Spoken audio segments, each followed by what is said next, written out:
Welcome to another episode of Drop in the Kitchen. We have a tremendous, exceptional guest today. He is a great pickleball player.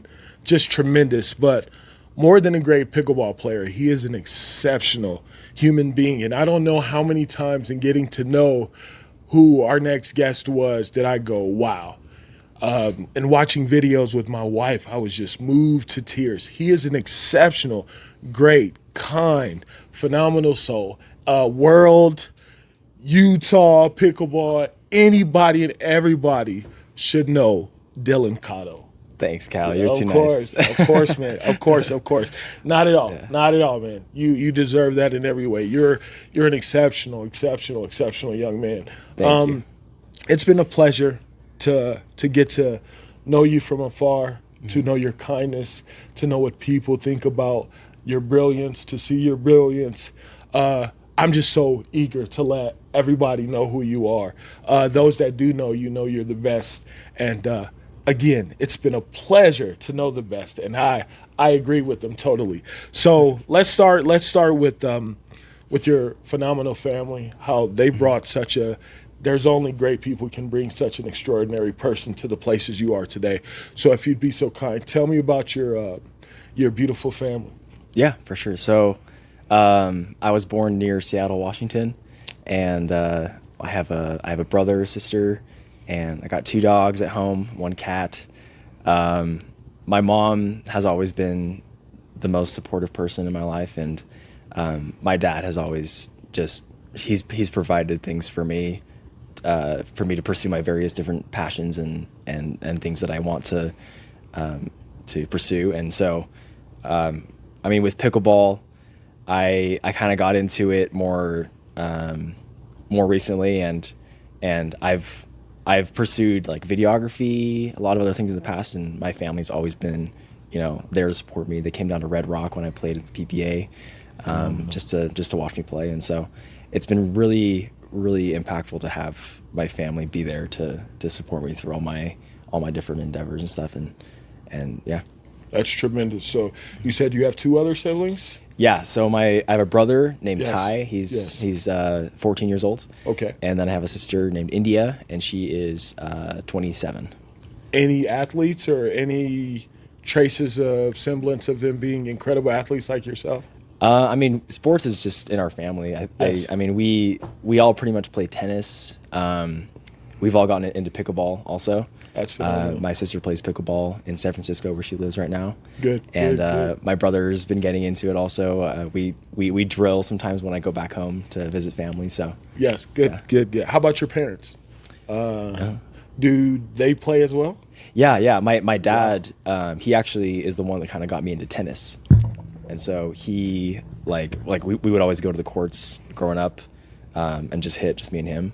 Yes. And then I think I discovered pickleball before him, and so I kind of introduced that to him. And then now we'll play pickleball, and he's still trying tennis shots. He's still trying to swing it way too hard. I'm like, Dad, you gotta slow it down, get to the kitchen. I love it. So tell me about your early endeavors as a young athlete. Like all the different sports that I tried. All the sports. Yes. Yeah. So I tend to kind of pick something that I want to really try and get good at, and then just go all the way with it. Yes. I've pursued a lot of different things: soccer, baseball. I wanted to be a pro baseball player for a while.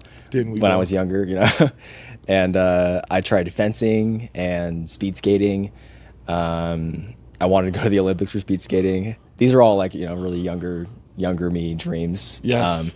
That I ended up not really doing much with. But besides that, yeah, tennis throughout high school. Yes. I never could really break above the threshold of getting really good at tennis. I loved it, but it wasn't something that I was the best at, And so I've definitely found pickleball to be my sport. Understood. For sure. So you have an instinctive kind of style.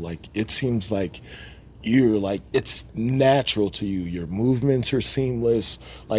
Did you have that kind of space in a lot of those sports? I feel like I tend to pick up quickly on different things, and so I I love like diving into the little details of things. And with pickleball, I think one of the biggest reasons why I love it is because it seems so simple on the outside, but then as you delve into it and like really break it down into the different techniques and the form and strategies, there's so much to learn and there's so much to get better at.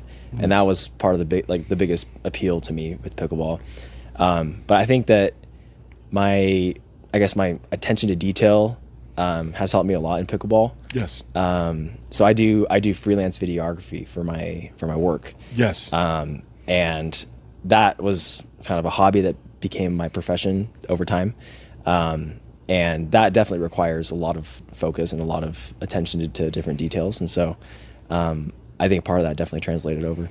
Where did you get the niche to be? You said it was a hobby that translated into something that you do professionally now.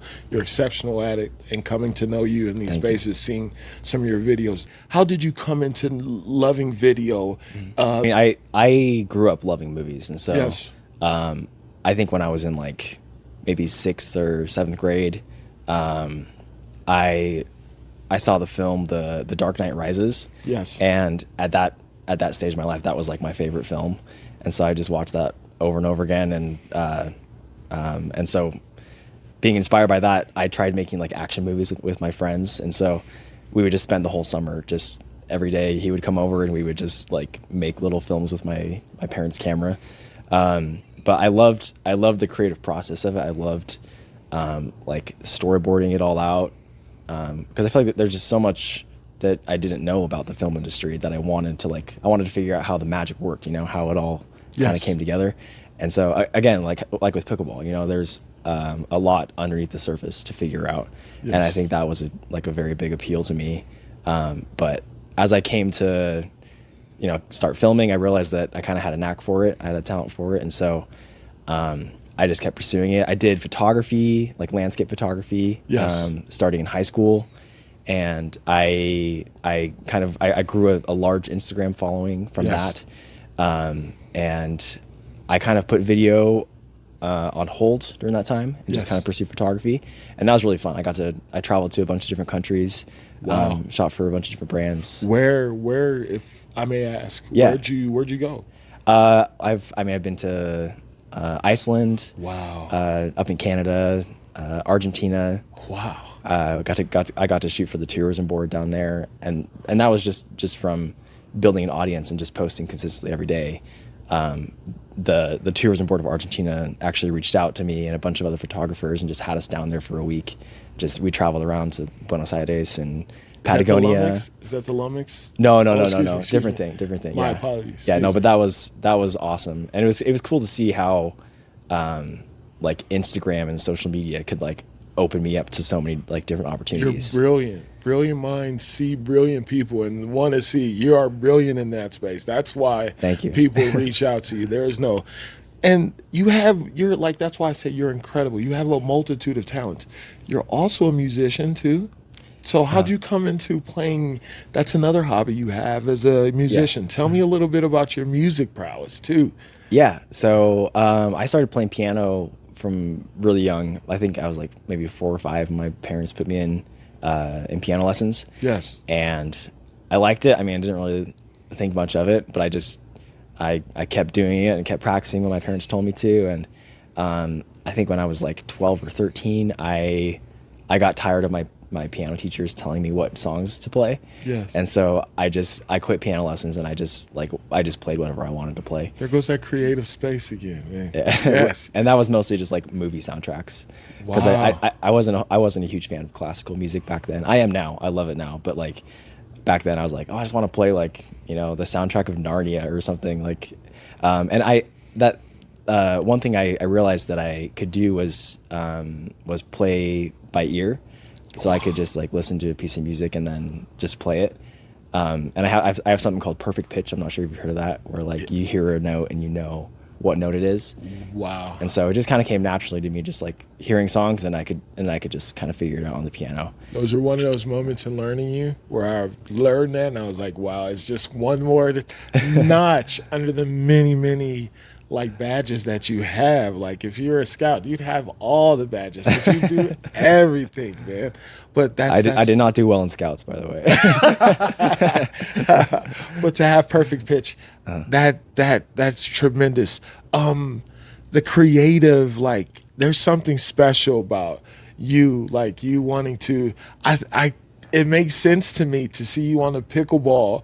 Like everything comes so naturally. It's like you're creating as you go almost. It's like seamless. That's really cool. That's really cool to see. So you said what did you play most prominently coming up besides having, the hobbies of being a videographer? I mean, as you later into, but ice skating, you said fencing, skating.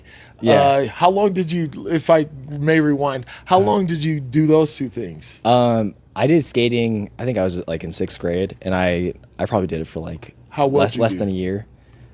How well did you do as a skater? I mean, I was decent. It came naturally to me, and I liked it. It comes everything pretty much. Can you tell me about how faith has been a part of your life? So I went on my mission to Calgary, Canada. Wow. Spanish speaking. Wow. And prior to my mission, I grew up in the church. Yes. My mom is an active member of the church. My dad is less active. So my mom is always kind of, she's been the spiritual force in our family, doing nightly scripture study and, making us watch General Conference and focus on it as kids. And I think that played a big role in me kind of realizing like what the blessings of the gospel were. It was only after I left my home and I went to school for a year in San Francisco that I kind of realized what I was lacking, because I stopped going to church. I stopped trying to connect with God. I was like, oh, I'm away from home. I'm free. I'm an adult. I can do whatever I want to. And I kind of realized when I was out there that I wasn't actually happy. And I was very lonely. And so I started going to the young single adult ward in San Francisco. And I kind of found a community of people that were just really kind and loving and had, similar values that I actually did have. And I think having that community is what really propelled me to decide to serve a mission. And my mission is where I think my testimony really blossomed. I really felt like I came to know God and his character and Jesus, and it just completely changed me. I realized so many things that I lacked, that I needed to work on, that I valued. I realized I really valued, people, and I valued, prioritizing family over everything else. Because I'm an ambitious person, and I have pretty bad ADHD, and so it's hard for me sometimes to focus on things that are most important. But the gospel just kind of gave me a roadmap of like the things that I needed to focus on to find happiness. Yes. And that's like, family, service, spending time studying the scriptures, praying, going to the temple, all that good stuff has really guided me and helped me. And I think definitely like blessed me in ways that I probably don't really realize, Yes. Like it's probably opened up a lot of opportunities to me that I wouldn't have had. Yes. If I had not, gone the route of serving a mission. And like, it was tough because I had, my Instagram following was at like 170K on my nature photography page prior to my mission. And stepping away from that was really hard for me. I was like, I'm going to lose a bunch of followers. I'm going to lose momentum in my career. But I just kind of decided to just put it in God's hands and just trust him with it. And it's true. I lost 30,000 followers from my mission, and it's been hard to kind of build that back up. But it's forced me to kind of explore different things. Maybe that wasn't necessarily the path that God wanted for me. Maybe he wanted me to, pursue pickleball right now, or pursue video mainly. And I've seen a lot of blessings from that. And kudos to your mom for having you on that path. Mm-hmm. You are blessed. The Heavenly Father's blessed you tremendously. So it's just awesome to see all the blessings that he's given you. So to go to your mission, And coming back from a mission and being in this community, you found pickleball. Oh, how'd you find pickleball, or how did it find you? Yeah, so after my mission, I lived at home for like maybe 4 or 5 months, and I felt like it was time for me to move somewhere else. And here it was, the rent's super cheap, and all my mission friends were going to BYU, and so I decided just. And to at move this down time, here. you were living At home in Seattle. You were living in Seattle. Yeah. Understand. So I came out here, and I ended up being roommates with some guys that I served my mission with. Yes. And we had a really good friend group, and so we would go out and play pickleball every once in a while. And when I first played it, I thought that it was just kind of a joke, Yes. I was like, oh, this is like miniature tennis. Like, this is not even hard, And playing with my friends, like, I was just naturally the better one of them, because I had a tennis background, and so I was just, ripping balls. Like, oh, this is great. And that's kind of how I found it, was just with my friends, I guess. And then I would start playing more regularly at Rotary Park in Yes. Provo. That's a good spot. And I would yeah. just kind of mingle with the different people there. And I got into like a pickleball group chat Yes. with people that wanted to play a lot. And so started playing with better people. Then I discovered Club Pickleball, and then Kudos. yeah, love Club Pickleball. Shout Kudos. out. Shout out Club Pickleball. Best place, heaven on earth. Yeah. I get it. Yeah. So when did you start? How long has been, because you are that dude at this, you're one of them dudes now. How long did that evolution take? I really started taking it seriously probably like a year ago. Year Or ago? a little less than a year ago. But I've known about pickleball for probably like 2 years now. About 2 years? Yeah. And you're where you are right now? Man, because you are winning everything. I've seen you're winning. But tell me about what was your regimen to get to this place? Well, when I went to Club Pickleball, that's when I started getting beat a lot more. And so I was like, oh, I got to figure something out. Yes. And I started watching the pro game a lot, just watching PPA on YouTube. Yes. And I kind of like similarly to like piano or video, how I would just kind of like hone in on different things to work on. I did the same thing with pickleball. I would watch the pros form. I would put the speed at 0.25 on YouTube, so I would just watch in slow motion. Yes. And just like watch like how they hit their shots, like how they're doing the footwork. The biggest thing for me was learning like the kitchen game, the soft game. So Yes. like dinking, speed ups, counters, all that was kind of new to me coming from tennis. Yes. And so watching the pro game with that really helped me out a lot. And then I just started kind of drilling with some friends at the club. Yes. And yeah, I mean, it's just getting those reps in, and I think Megan can attest to that. I was just about to say, my shouts girlfriend, to yeah. your girlfriend, because Shout she to my said girlfriend. in the email, she has countless pictures of you sitting in the couch or sitting somewhere mimicking moves or doing something, and that's just Yeah. I guess that's that creative space in you that is dedicated to being great. And that's really, really cool. But yes, shouts to Megan. She was saying you have a multitude of pictures but once you get something into your core and you have a belief, you are trying to be the best at it. So that's really cool. That's really cool. I think part of it is just my like obsessive personality. Like I tend to just go all in on one thing, Yes. And so, yes. and Megan can attest to that, because one thing we do is we trade. I give her a back rub, and then we Yes. watch the PPA at night. Hey, So, you are a smart man. that's how we I do gotta get some TV in my house. I'm gonna have to use the hands a little. I'm gonna use that one. Yeah. I'm gonna use that one. Yeah, but I'll just be watching it there, and I'll go Yes. get my paddle, and I'll like watch how the pros hit their, hit maybe how Annalie Waters hits her, two-hand backhand Yes. poach, Yes. and I'm like trying to copy the form right there. I was like, Megan, look at this. And she's like, yeah, that's great. Perfect segue. We live in the land of the baddest pros, man.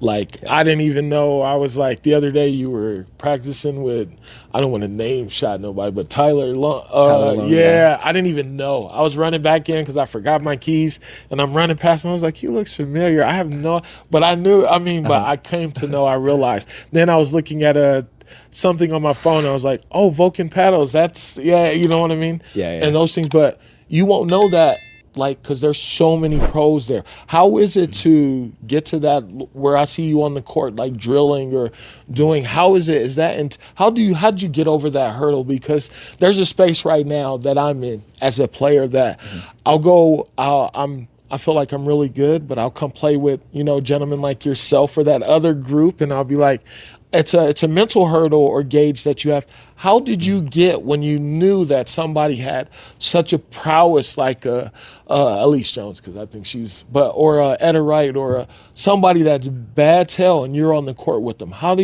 What's that mental challenge like that? How do you? Oh, it's scary at first. Yeah? I mean, I've only played with Megan DeZon and Tyler Long, and that was through Jason, who's like his coach, or the guy that drills with him. Yes. And so he texts people to come and drill with Tyler, and if you're the first to respond, then you get to do it. So I was like, wow, just jump on that text, like, yeah, I can do it, and then he says yes. So, but at first it's definitely intimidating, and I think for anybody trying to play with better players, there's always that group that you kind of want to get into.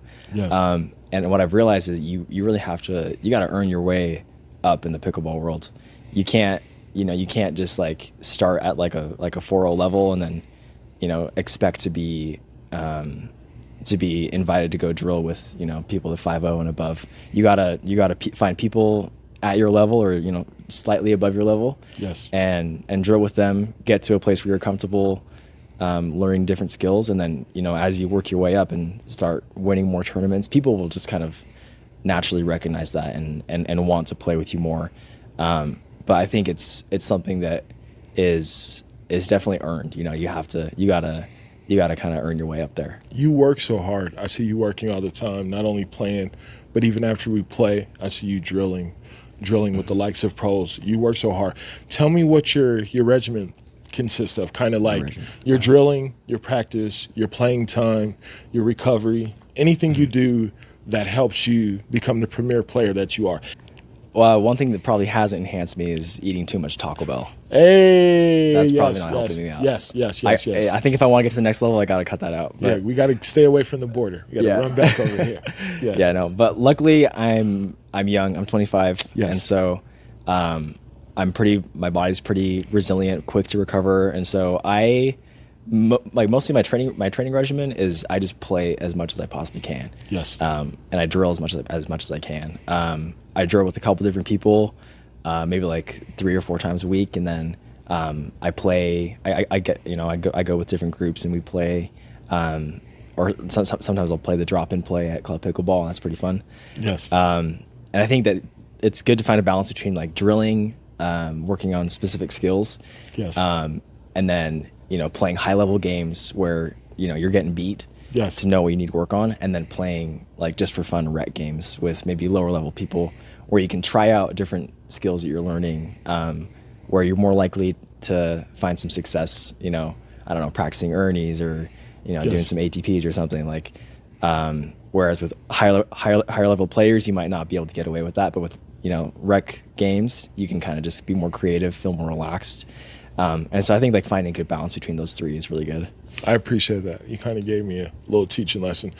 Right there, I'm going to try to use that when I do play against like not as good competition as myself. Tell me, you are at that critical space. You are like right there to approaching, pro status and different things.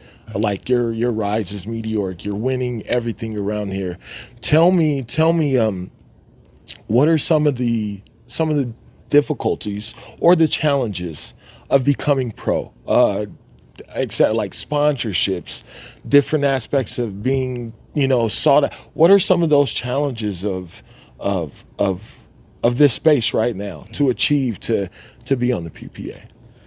I think the main challenge is probably just the cost, like to go play the PPA events. I mean, registration fee is super high. And so if you don't have a sponsor, it's really hard to go play the PPA consistently. Yes. I've played 2 events, and I was lucky enough to have a sponsor for one of them. But I also actually shoot for the PPA, so I shoot like videos of other pros. So I'm the guy on the sidelines, just squatting next to the refs with my camera, and that's been really fun. And that's allowed me to travel to various PPA stops, and I got to play the singles pro qualifier down in LA, and then film the rest of the week. So that was my first qualifier ever, and the level of competition there is definitely different, than at club pickleball.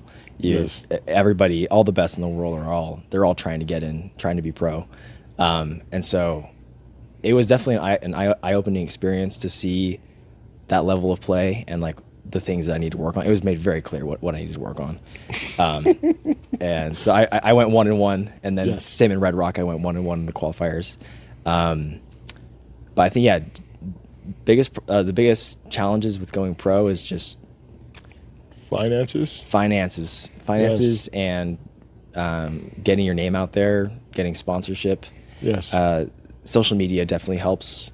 A lot of brands are looking for people that post consistently so they can market their products and stuff. So I would say that's one of the best ways to get in with companies and get your name out there. That's why EpicBalla. That's why we do this. Yeah. Because we want to showcase the tremendous talent pool we have. There are some tremendous, extraordinary young people that are really working really, really hard, and we see them from afar, and we just wanted to put a light on it, and your light shines like really, really bright. Thanks.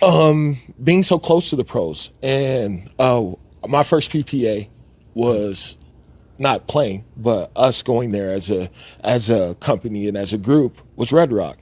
And there was a lot of different things like, the pace of the game, different consistency in shots and seeing. But the one thing that I recognized that was different to me is people are a lot bigger than they are on TV. Like Ben Johns put together. Yeah, he's a big dude. Sock put together. You know what I mean? These guys we stopped Deckle Bar in the middle of the street, and we're like, we got to get a picture, but he's not a small dude. Tell me, what are some of the things like with pros that are larger or bigger than they are, or some things that you may not, until you're really there, then you really understand how, the true prowess of these pros out here. I think so. The first PPA I went to was Austin, Texas. Yes. And the main thing I noticed with the pros, watching them in person versus on YouTube, is that like the hand speed and just like the margin that the ball goes over the net is a lot lower than you think. Like, I mean, with standard rec games, you're having hand battles that are maybe like 2 or 3 hits maybe.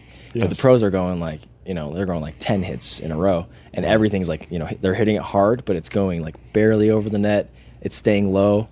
And I think that hand speed and those counters, like that's like a big thing that separates people trying to go pro versus like the actual pros, Yes. You come from great stock. Your parents have created such a tremendous, even yoked, really sound person. We have a segment in the show where we go to the people that know us the closest, and I received a few emails on your behalf when I asked to reach out to people. And your girlfriend, Megan, had some of the most beautiful things to say about you. You picked well, brother. You did really good for yourself with that girl. I can't say enough of how awesome she was explaining who you were. She sees greatness in all you are, and she just gave me a view of all your greatness, and I was able to kind of see it up close and personal. But if you give me a moment, I want to read the last part of her email, and excuse me for just a second. It's so breathtaking. It's like it explains you in such a way that it's just beautiful, and it just the things she says in this are tremendous, but this last part is just, it says, he's the most incredible human in all of the ways. The best thing about him, though, is his heart and the way he treats people. He is kind and compassionate and never judges anyone. He puts himself into things he cares about. He is beyond genuine, and the Dylan you see is the real deal.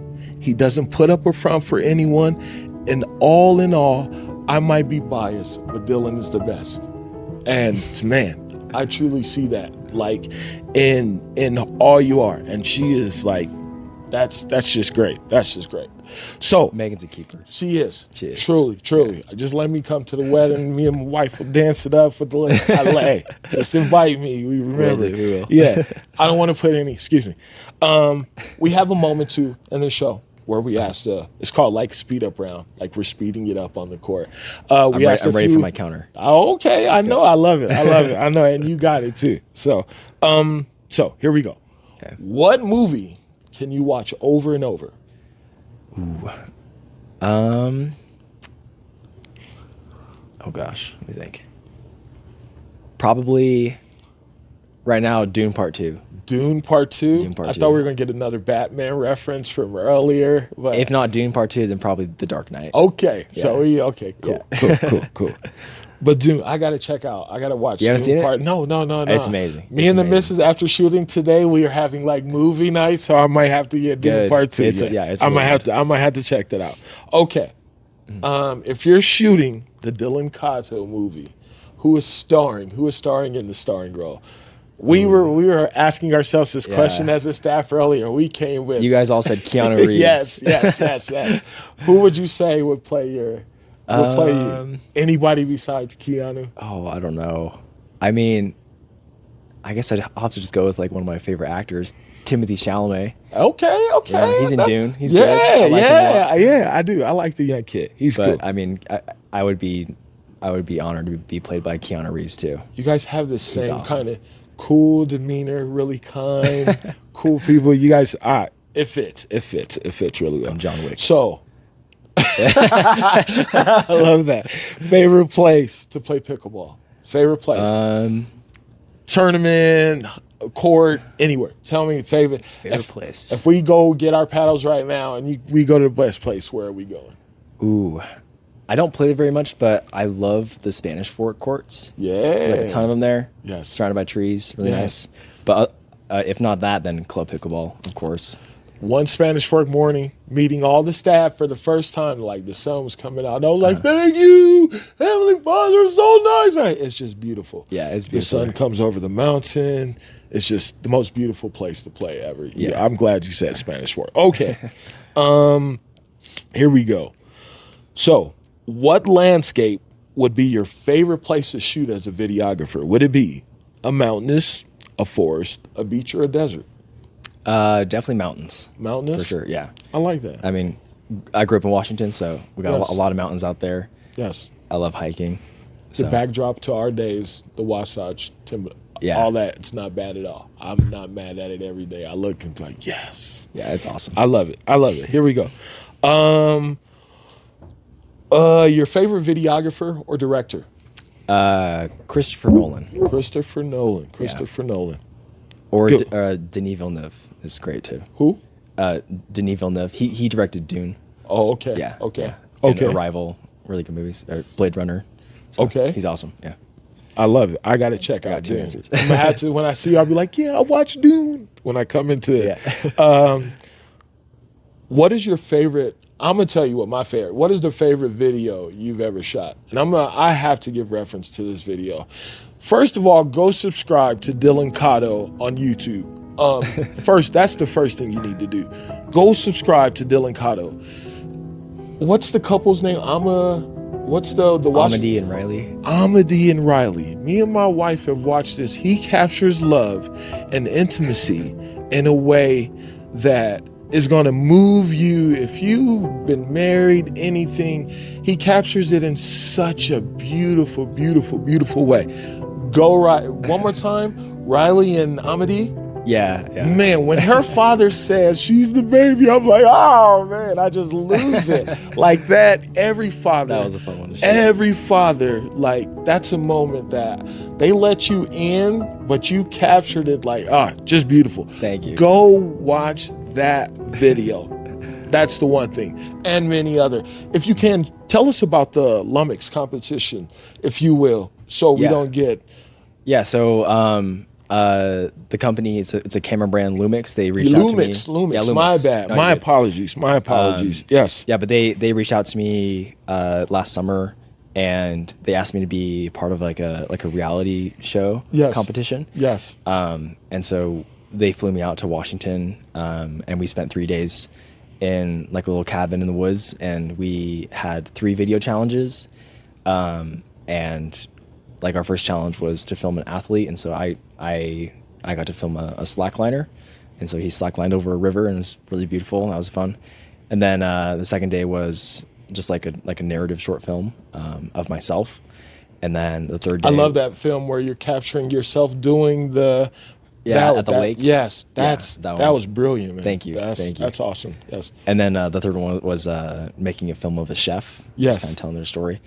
And so that was like the first reality show I've ever been on, and it was really cool. It was a really great experience. And luckily enough, I won the show, which is cool. I don't think you don't win anything. You win everything. No, just kidding. But that's cool. That's cool for you to win amongst your peers. Yeah, but it's been good because it's opened up other opportunities with Lumix, because Lumix became they're like the official sponsor of the PPA, or official camera sponsor. And so when they did that, I reached out to them and I was like, hey guys, like I love pickleball and I'm trying to go pro. Like, would you guys want to do something together? And they actually helped me out to play Red Rock. That's beautiful. So it's kind of a perfect connection there. I love it. That's tremendous. That's great. That works out perfectly. Yeah. You have any I know your socials. Let's promote all those, because not only are you an exceptional pickleball player, but again, videographer. If you have any of those, things that you may want to do, contact this gentleman. But also you wear Montes pickleball shoes. Yeah. A lot of people in our neck of the woods wear them. My next shoe will probably be Montes, because, the likes of all the people that I like that play pickleball happen to wear those. I think your promotion is DYLAN. Sorry. No worries. DYLANK. Yeah.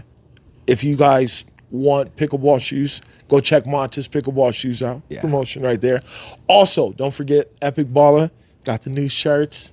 New paddle. Go check them out. Go get you something. I'd love to see you in the EpicBalla. Anytime I see anybody in EpicBalla, I'm just happy to see you.